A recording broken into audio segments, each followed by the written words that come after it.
Okay, so we're going to take a look at how we wired up the 4 instruments into our data acquisition module.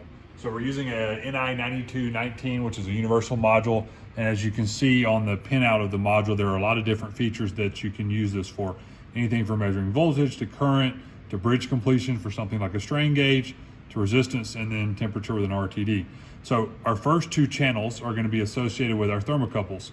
So if we look at our layout for thermocouples, it says that we should use pins 4 and pins 5 for our high and our low. And that's what we did for both of those.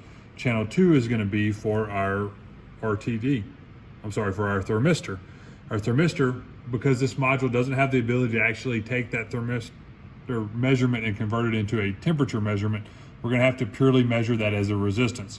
So this is a 2-wire thermistor. So if we look at the pin out there, we've got pins 3 and pins 5 associated with that.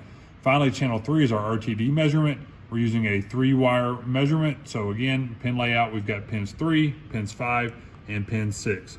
Now that we've got all of our instruments wired according to the layout of the module, we're going to take a look at the data acquisition code and how we acquire those signals. Okay, now that we have all of our instruments wired into our LabVIEW module, we want to look at our code and how we actually acquire those signals in preparation for recording those. So we've got all 4 sensors wired into our LabVIEW module. We've got 2 thermocouples, a thermistor, and an RTD. So we'll start off by talking about the thermocouples. For the thermocouples, it's really important that we know the type of thermocouple, because the first thing we want to do is actually tell LabVIEW what type of thermocouple that we're using. This allows LabVIEW to read the thermocouple charts just like you would do by hand and infer the temperature measurement. Also, when we look at the LabVIEW code, it has CJC source. This stands for cold junction compensation.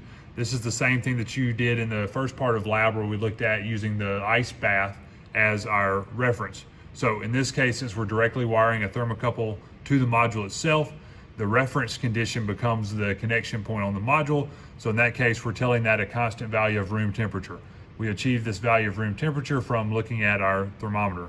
We went ahead and put in an expected range of temperatures, and then our sample rate is just simply 1 hertz since we're only interested in steady measurements. So did the same thing for the type T thermocouple, same settings. The only difference there is that we selected a type T thermocouple. Thermistor is just a form of resistance. So we looked at measuring resistance in ohms. If we look at the measurement, you have to excite the signal so that it can appropriately determine the resistance measurement. In this case, it does so by putting in an internally generated current value, which then goes with a 2-wire configuration associated with our thermistor. Finally, our RTD, same thing, expected range, type of RTD, the same way that the type of thermocouple gives you the chart to read, the same thing occurs with the type of RTD. The specific form of platinum that is used gives that how resistance is changing with respect to temperature. This is a 100 ohm resistance RTD, and then we're simply using a 3-wire configuration. Just like the thermistor, we had to excite that in order to determine our signal. We're using that with an internal current source.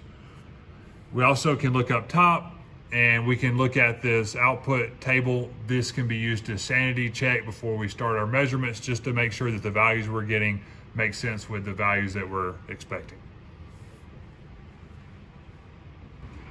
Okay, now that we've configured our DAQ assist block to actually acquire our signals, we're going to put together a really simple LabVIEW code.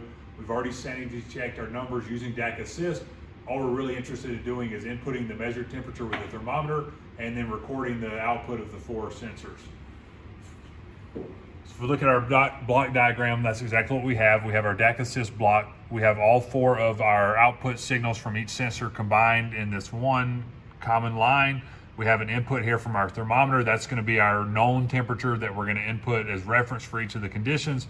We're going to combine those and we're going to send those to a write to measurement file, and we're going to write to measurement on a button select. If we look at our front panel, very simple. Again, all we have is a write to measurement data file, and then our input temperature of our thermometer in degrees Celsius, and then just a stop button to execute the code if needed.